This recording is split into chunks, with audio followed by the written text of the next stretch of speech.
Nous sommes le vendredi 7 octobre 2022 et bienvenue dans ce nouveau vlog lecture. J'ai donc commencé une nouvelle lecture, ce sont Les Infortunes de la Belle au Bois dormant de Anne Rice. Je l'ai commencé, je l'ai déjà terminé, ou du moins abandonné. Pourquoi? J'ai donc lu 75 pages de cette œuvre. Franchement, je pense que c'est pas le bon moment pour moi de lire ce genre de choses parce que c'est pas le bon moment, voilà, c'est tout. Hein. J'ai donc lu la préface et voilà, je savais que c'était un... Enfin, je savais. J'avais vu en me renseignant que c'était de la littérature érotique, mais en lisant la préface d'Anne Rice, elle explique donc que ce roman est un roman SM où la jeune fille va devenir esclave et va subir de multiples vices de la part du prince charmant qui vient la libérer. Et je dis ok, d'accord, donc ça va tout le temps aller dans le même sens. J'ai quand même tenté le coup avec ce roman, comme je vous dis, j'ai lu 75 pages, donc j'ai lu à peu près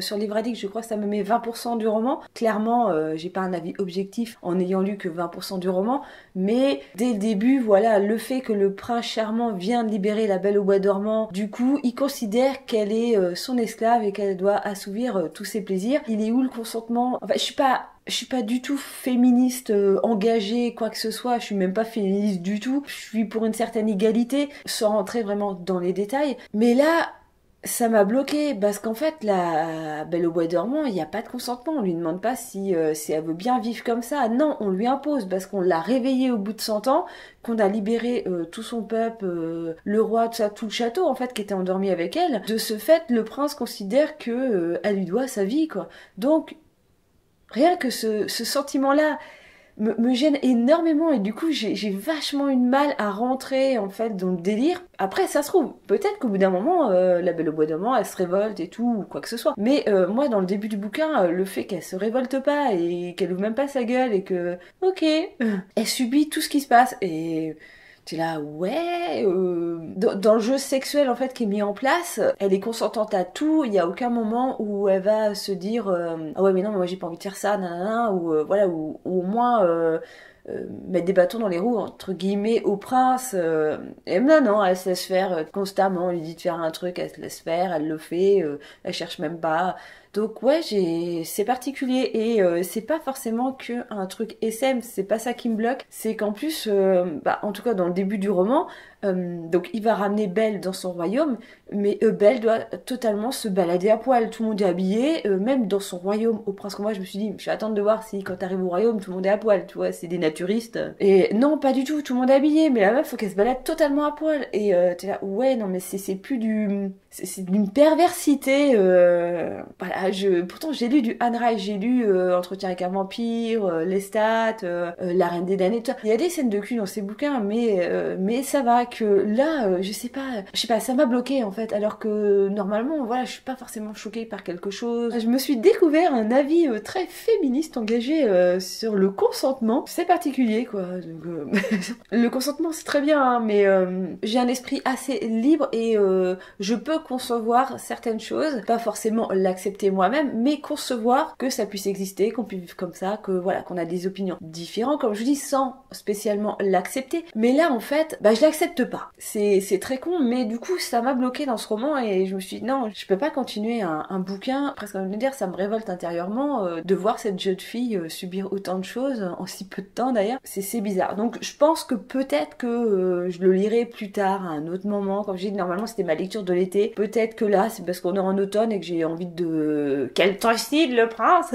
et que je sais pas, apparemment, je pense comme il y a 3 tomes, elle doit pas le trucider. Mais du coup, je pense que ça manque de violence. Je pense qu'il manque clairement quelque chose pour retenir mon attention dans ce roman. Donc je vais quand même le garder, je pense que je le ressortirai peut-être un jour. Hein. Mais là, non, j'avais besoin de quelque chose, d'autre chose, quoi, tout simplement. Du coup, je ne l'ai pas pris avec moi, mais j'ai sorti le Stephen King qui était dans ma pile à lire, c'est-à-dire Le Fléau numéro 2. J'espère que je vais réussir à rentrer dedans parce que déjà il y a 50 000 personnages. Je sais même plus où j'en suis dans ce bouquin parce que Le Fléau je l'ai lu mais je crois que c'est même pas l'année dernière. On doit remonter à...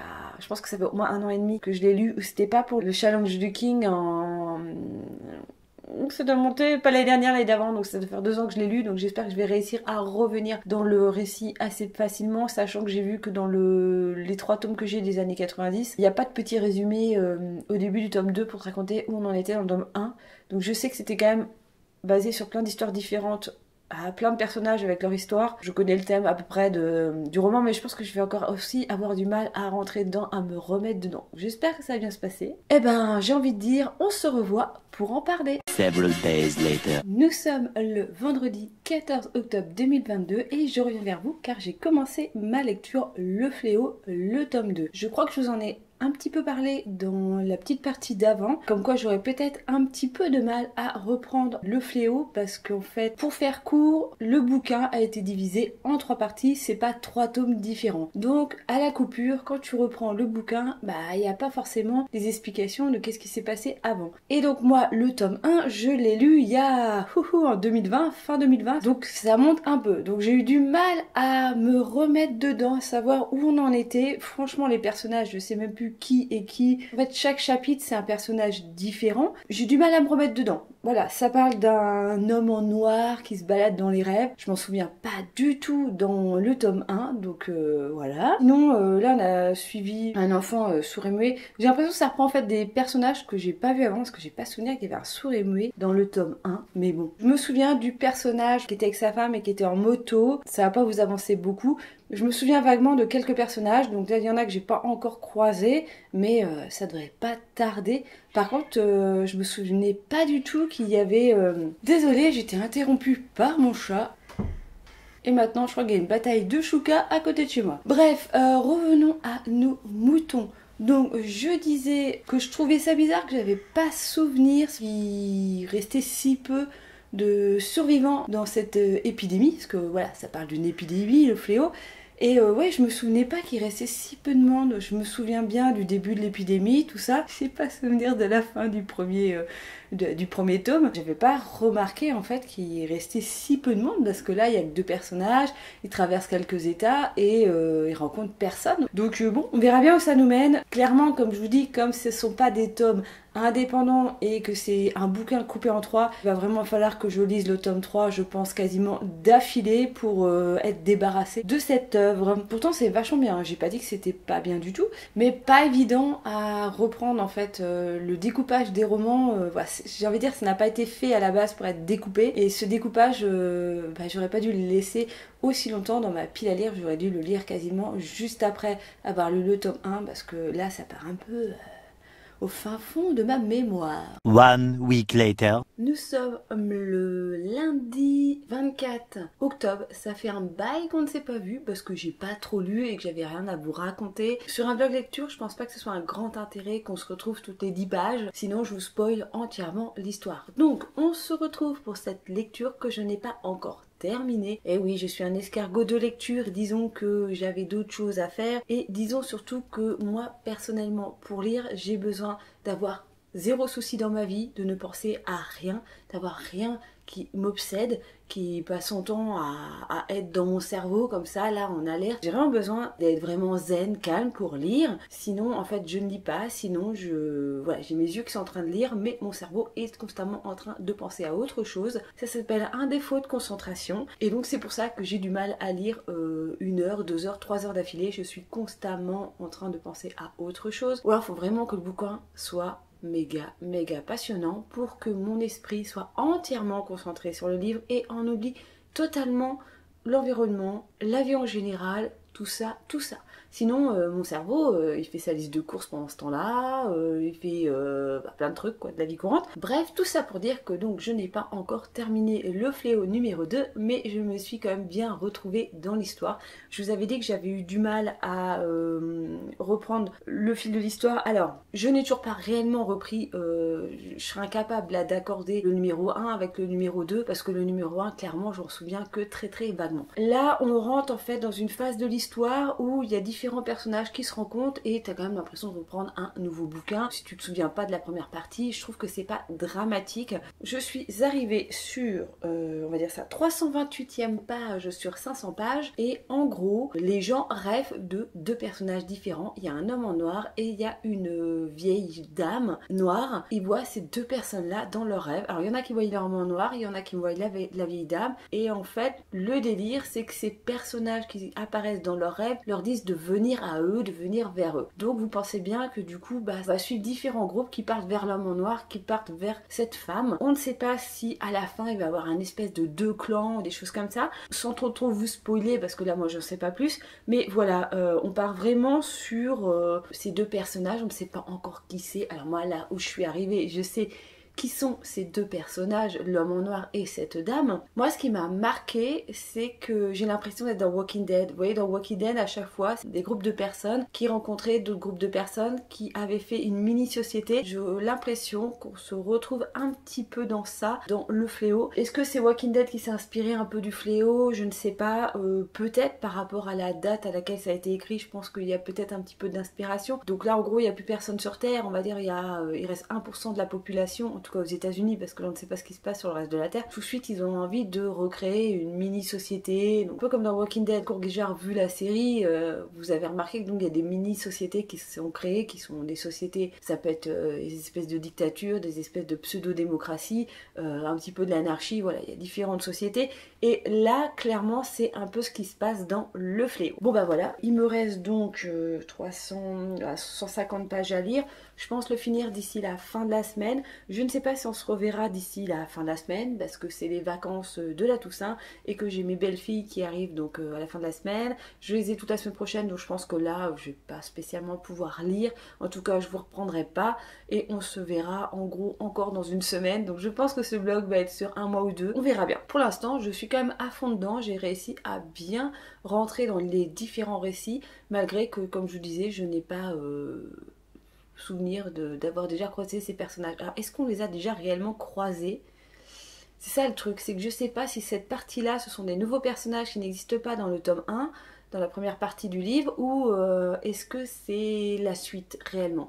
Vu que je me souviens pas trop de la première partie, c'est pour ça que je pense que je vais vraiment lire la partie 3 quasiment à la suite de celui-ci. Comme ça, je pourrais déjà voir s'il y a une continuité au niveau des personnages. Bon bah je vous laisse pour le moment. 3 weeks later. Nous sommes le lundi 14 novembre 2022. La semaine dernière, je me suis consacrée à finir le fléau numéro 2 de Stephen King. Consacré entièrement avec difficulté. Le milieu du livre, ça va, j'ai bien aimé. Il y a un groupe de personnes qui rêvent de la mère Abigail et un autre groupe de personnes qui rêvent de l'homme en noir. Et donc là, on va connaître ces deux personnages et ces espèces de deux communautés qui se sont formées. Parce que les deux groupes de personnes qu'on suit vont chacun rejoindre ces différents personnages. Je spoil un petit peu, mais sinon c'est pas évident de vous raconter le bouquin sans vous spoiler. Bref, donc ça prend à peu près la moitié du livre, donc là c'est intéressant parce que du coup on découvre un peu la psychologie des personnages, comment ils ont réussi à refaire une petite civilisation. Là franchement j'ai vraiment eu l'impression d'être dans Walking Dead quand ils rencontrent des deux groupes de personnes et qui se retrouvent à vivre en communauté avec les principes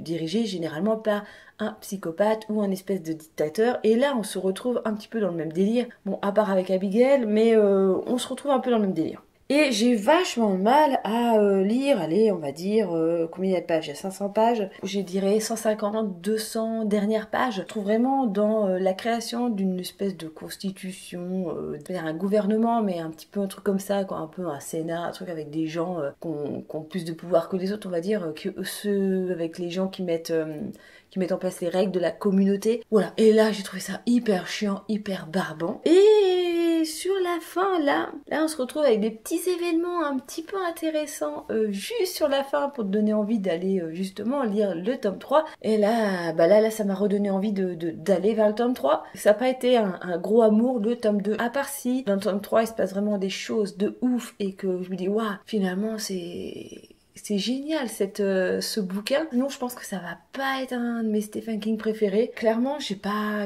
accroché. Il y a plus cette espèce de grippe mortelle. On est vraiment sur la fin de l'épidémie, hein, la reconstruction en quelque sorte d'une civilisation. Et là, là, je trouve ça moins intéressant. Moi j'aurais préféré vraiment avoir un peu plus du tome 1 finalement. Comme vous vous doutez, je vais pas me faire avoir une deuxième fois. J'ai donc mis le tome 3 dans la pile d'urgence livresque. Bref, donc voilà, ça c'est terminé.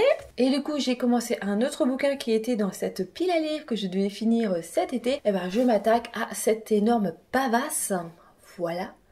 de 830 pages de mémoire.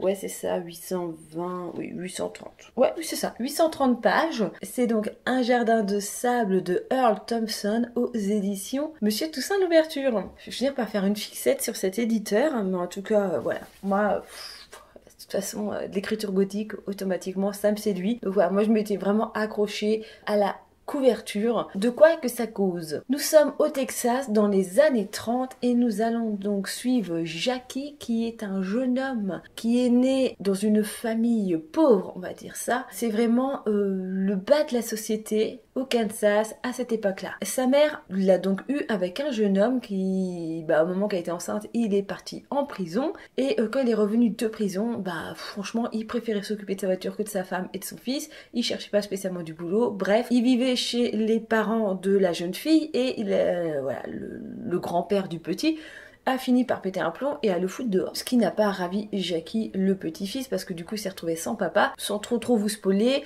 il va faire pareil avec la mère, il va la foutre dehors parce qu'elle fait rien que te balader. Et donc le petit se retrouve donc à être éduqué par ses grands-parents, spécialement par son grand-père. Je suis arrivée à la 166e page, 11e chapitre. Pour l'instant, il n'y a pas réellement d'histoire. Voilà, à part au début, on t'explique un petit peu dans quelles conditions vit Jackie au niveau familial. Mais après, chaque chapitre, c'est un petit peu une succession d'événements, de souvenirs de son enfance. Alors, je sais pas si c'est réellement comme ça qu'il faut le prendre, mais moi, j'ai l'impression que c'est comme ça. Il n'y a pas une histoire, il n'y a pas en vadrouille, je sais pas quoi. Il n'y a pas d'aventure, il n'y a pas de truc comme ça. Là, on suit vraiment chaque événement. Donc, les années 30 au Kansas, aux États-Unis, eh bien, c'est le début de la Grande Dépression. Son grand-père est agriculteur. Un charmant monsieur vient le voir pour lui proposer d'arrêter de cultiver des légumes, de faire des vaches, des poules, de tout n'importe quoi pour cultiver du soja. Le grand-père a un caractère de merde et il a totalement refusé cette offre. Du coup, avec la Grande Dépression, les légumes qu'il cultivait se sont vendus pour 2-3 centimes. Voilà, donc il gagnait plus d'argent, donc il a dû vendre ses animaux, il a dû vendre sa ferme, il a dû vendre tout ce qui peut être vendable. Donc il s'est retrouvé un peu à faire des petits boulots. Donc ça va parce que finalement là où je suis rendue, il travaille dans un restaurant avec qui appartient à une de ses connaissances. Donc on va dire qu'ils sont pas SDF, mais on est vraiment dans le bas de la classe sociale et on est au cœur de la Grande Dépression. Alors ce bouquin est clairement indiqué en 4e de couve que c'est un cri de rage des laissés pour compte et des âmes médiocres à qui on ne tend jamais la main. Pour l'instant, on est totalement dans ça. Il y a des scènes hyper crues. Jackie nous raconte qu'ils ont emménagé dans un bâtiment et donc il raconte un peu la vie de ses voisins, des souvenirs qu'il a de ses voisins. Quand je dis souvenirs, il me parle pas en tant qu'adulte en disant « Oh, je me souviens, tiens, je me souviens d'un événement ». On est vraiment dans le présent du personnage, mais comme je vous dis, comme il n'y a pas une réelle histoire, il n'y a pas une aventure ou quelque chose, donc on est vraiment dans une suite d'événements. On ne sait pas trop où ça va nous mener, mais je pense que ça va vraiment être comme ça, des petits flashbacks de sa vie. Puis il a une prostituée qui habite au-dessus de chez eux, et donc il nous raconte un peu la vie de la prostituée. Alors c'est marrant parce qu'en fait, il y a des moments où tu as l'impression d'être spectateur comme ça de d'autres personnages du livre, pas comme là la prostituée voilà, qui raconte sa vie de prostituée, et du coup à la fin du chapitre, parce que je vais presque dire chaque chapitre c'est un peu un personnage ou un événement, et à la fin de ce chapitre-là, du coup il y a tellement de bruit, il se passe tellement une espèce de baston à la fin de cette histoire que du coup les grands-parents ils ouvrent la porte et puis t'as Jackie qui met sa tête à l'entrebâillement de la porte. Et normalement, si c'était un souvenir qu'il nous racontait, il aurait juste pu nous raconter ce qu'il a vu à travers cette porte, à travers ce couloir et imaginer des choses. En fait, c'est marrant parce que à la fin, on a donc la vision de ce que le garçonnet a vu. Et nous, on a toute l'histoire, en fait, nous, on est au courant de toute l'histoire, voilà, on est un petit peu, j'ai presque envie de dire, comme Dieu qui regarde ces petits êtres déambuler, on est, spectateur au-dessus, on n'est pas dans la personne, on n'est pas avec lui, avec ses sentiments, alors malgré qu'on ait quand même le détail de ses sentiments, le détail des sentiments de son grand-père, comme je vous disais, qui a un caractère hyper têtu. On est à une époque où Roosevelt est arrivé au gouvernement, et lui ne peut pas blairer Roosevelt, donc dès que quelqu'un parle de choses que le gouvernement a fait, en bien ou en mal, le grand-père part tout de suite en live, tout de suite il va limite frapper les gens parce qu'ils ont dit quelque chose de bien sur Roosevelt, voilà, alors que lui il pense totalement à l'opposé. Le grand-père a du mal à accepter que d'autres personnes peuvent avoir un avis différent du sien, et du coup voilà, ça donne des scènes terribles, ça donne des scènes hallucinante et on rentre dans cette vie des années 30 aux États-Unis pendant la Grande Dépression. Donc j'ai lu à peu près 20% du bouquin. J'arrive pas trop à savoir quel âge il a, où j'en suis là. Il doit avoir allez 5-6 ans. Je sais pas si après on va se retrouver dans son adolescence, tout ça.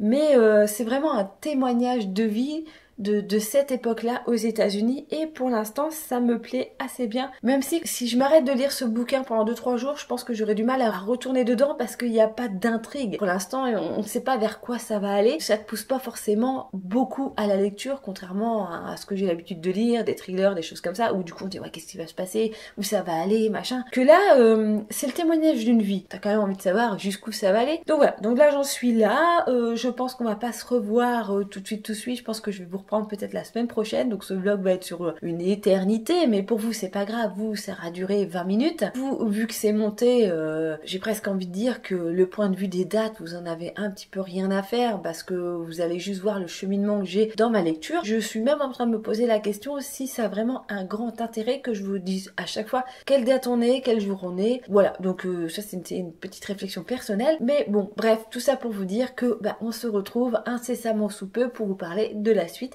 de ce roman. One eternity later. Je suis de retour, nous sommes le 1er décembre 2022. Je reviens pour vous parler de cette lecture. Non, je n'ai toujours pas fini ce pavé de 800 pages. Je suis arrivée là, comme vous voyez, je suis presque au bout. Clairement, je suis à la page, allez, 598, donc 600. Il me reste 230 pages à lire. Et ben, je suis dans le kiff dans ce bouquin. Hein. Bizarrement, c'est pas du tout mon type de lecture à la base. Comme je vous disais, c'est un livre qui raconte l'histoire de Jackie qui a été élevé par ses grands-parents. Sans trop vous spoiler, je peux déjà vous dire que ce petit va retrouver sa maman et sa maman va venir le récupérer parce que elle va avoir une maison. Alors ils sont à je sais plus où ils doivent aller.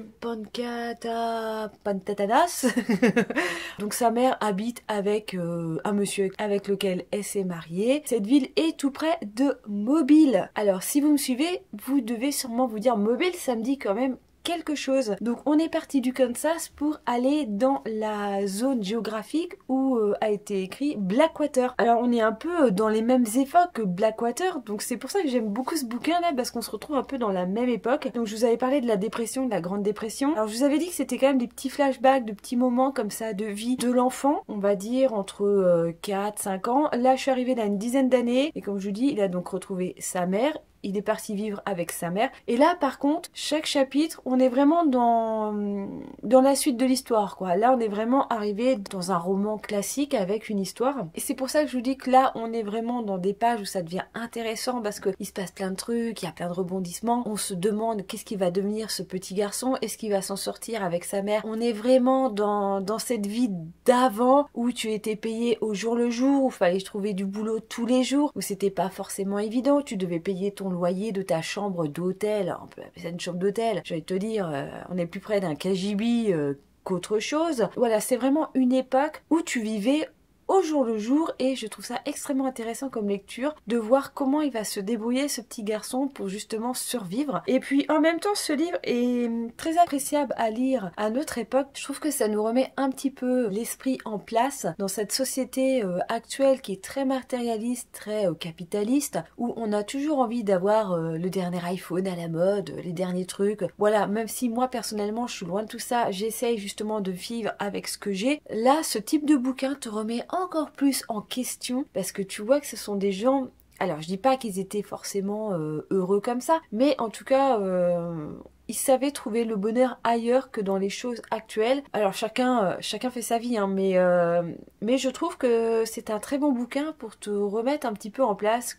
Être heureux, ce n'est pas forcément avoir beaucoup de choses matérielles. Être heureux, ça peut être simplement être avec les personnes que tu aimes, avoir peut-être le strict minimum qui t'est nécessaire et se contenter du nécessaire. Oui, après, je conçois que dans ce livre, il cherche à manger, il n'a pas tous les jours l'occasion de manger, c'est assez particulier. Mais comme je vous dis, ça permet aussi de réfléchir qu'à l'heure actuelle, on va peut-être se plaindre sur énormément de choses de la vie quotidienne, de l'inflation, de tout le bazar, mais à une autre époque, ils avaient 50 000 fois moins que nous et ils se plaignaient pas forcément de la façon qu'on peut se plaindre actuellement. Alors je dis pas que je suis partisane de revenir à un temps où il n'y avait pas d'électricité, où tu te chauffais avec des bouts de cagette, trouvés dans la rue, non, peut-être pas quand même, mais voilà, je trouve que, je sais que les conditions actuelles commencent à être de plus en plus difficiles pour tout le monde. Pour moi c'est plus essayer de recentrer sa vie sur des choses simples, des choses élémentaires, essentielles et plus sur des choses futiles. Moi, ce livre me donne envie de ça, me donne en tout cas le sentiment de dire non, on peut pas se plaindre de ce qu'on a, on mange tous les jours, on a un toit. Et je vais pas dire qu'ils se plaignent pas parce qu'ils se plaignent quand même. Ils sont pas fiers d'avoir des conditions de vie comme ça. Je trouve que c'est un très bon bouquin pour se remettre en question sur notre façon de voir notre vie contemporaine. Et ben, j'ai envie de vous dire à bientôt. On se retrouve sûrement quand j'aurai fini ce livre. A few moments later. Nous sommes le jeudi 8 décembre et je reviens vous voir pour vous parler de ce roman que j'ai enfin terminé. J'ai regardé sur Wikipédia qu'est-ce qu'il avait écrit comme livre cet auteur, s'il y avait beaucoup de livres de cet auteur. J'ai remarqué dans les explications des différents bouquins, parce qu'en gros il a écrit 3 bouquins dans sa vie, et tous ces romans sont en quelque sorte autobiographiques. Donc ce roman-ci parle principalement de son enfance jusqu'à son adolescence, jusqu'au moment où il a envie de rentrer chez les Marines. Quand on apprend ça, je trouve que le roman prend tout à fait une autre tournure, parce que voilà, c'est pas seulement une fiction, c'est une réalité. Je pense sincèrement que ça a été un petit peu romancé, un petit peu arrangé à sa sauce, voilà, pour en faire vraiment un roman intéressant. Et en même temps, je me dis, cet auteur a vraiment un problème psychologique avec le cul, parce que je vous en ai pas parlé dans les précédentes parties de cette vidéo, mais la trame, le fil rouge de ce roman, c'est ce garçon qui est attiré par le sexe depuis sa plus jeune enfance. En fait, ça remonte un peu, je crois, au début du roman, parce que je peux me tromper, mais dans mes souvenirs, au début du roman, ça remonte à quand il y a une de ses cousines qui se retrouve à téter le sein de sa mère face à lui, voilà, une toute petite cousine. Je crois qu'il n'a pas réellement souvenir, ou je crois qu'il a souvenir que sa mère l'ait allaité, mais pas très très longtemps, et pour lui c'est un sentiment de bien-être, voilà, comme n'importe quel enfant, et il a envie de retrouver ce sentiment, cet acte. Il se retrouve à téter le sein de cette femme, et j'ai l'impression qu'à partir de là, il a une obsession pour les seins, il a une obsession pour le sexe, il a une obsession de vouloir se faire dépuceler, il a vraiment une obsession pour le cul, et c'est vraiment le fil rouge de ce bouquin. C'est assez particulier. Alors comme je vous disais, on a toute l'histoire où il retrouve sa mère, voilà, et ils vont un petit peu de ville en ville chercher du boulot, et en même temps il y a une espèce d'obsession pour cet amour maternel, parce que finalement, je vais peut-être vous spoiler un petit peu, mais finalement la seule chose qu'il a envie, c'est de se taper sa mère. C'est vraiment une obsession chez lui, c'est il va l'emmerder carrément la nuit à essayer de se rapprocher d'elle et tout, parce que voilà, ils ont pas beaucoup d'argent et que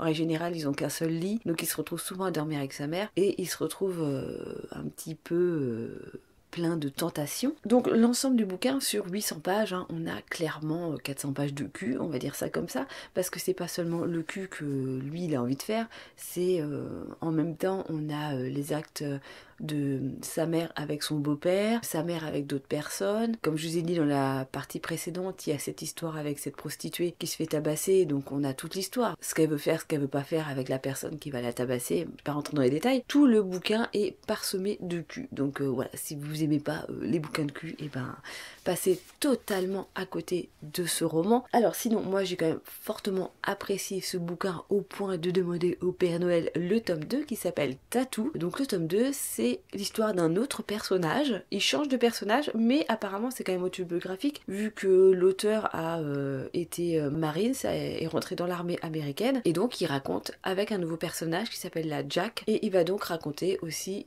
cette partie un petit peu autobiographique de cette entrée chez les Marines, et puis voilà, toute sa vie après pas d'adolescent, de jeune adulte, jusqu'à je ne sais pas quel moment. Il y a aussi un tome 3 qui s'appelle je ne sais plus comment, je vous mettrai sûrement le titre juste ici, avec la Marie du montage qui saura retrouver l'information. Et ce troisième roman va bientôt sortir aux éditions Monsieur Toussaint, l'ouverture. Donc voilà, je pense que je vais investir dans les 3 livres. Moi j'aime beaucoup cette version qui n'est pas une version poche, qui est une version brochée. Donc ça coûte quand même 25 balles. Le tome 2 il est à 28. Le tome 3 je ne sais pas encore, avec l'inflation, le prix du papier, machin. Je pense qu'on va être une 30aine d'euros. Malgré cette particularité de raconter la vie d'un jeune homme qui n'a pas d'argent dans les années 30, qui a du mal à gagner sa vie et toute cette partie un peu sexualisée du bouquin, eh bien on s'y attache à ce personnage, tout est fait pour s'y attacher et on a envie de le prendre sous son aile. Et du coup, voilà, à la fin du roman, t'as qu'une envie, c'est de savoir le reste de l'histoire, de connaître le reste de sa vie. Ce roman est assez